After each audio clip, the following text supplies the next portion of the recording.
هاد لا فيديو مهم بزاف للتلاميذ ديال الثالثه اعدادي اللي يلاه دوزو الامتحان الجهوي.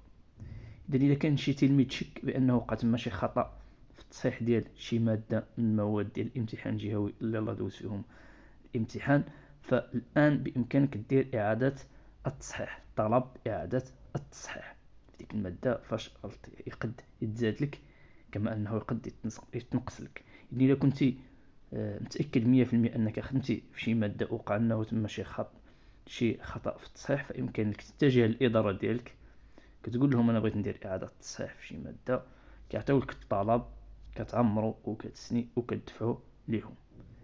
اذا بالتوفيق، الا كنتي شاك سير عندهم، وغالبا غيكون غير اليوم السبت والحد والاثنين، وغادي يتسالى الاجل ديال باش تدفع الطلب، باش يقبلوا لك الى مشيتي شي 3 من 16 حتى 15 يوليو. هذه هي الفتره المحدده لطلب اعاده التصحيح بالنسبه ثالثه اعدادي في الامتحان الجهوي. بالتوفيق لجميع التلاميذ ديال ثالثه اعدادي، وكنتمنى لكم مسيره دراسيه موفقه وعطله سعيده. الى اللقاء.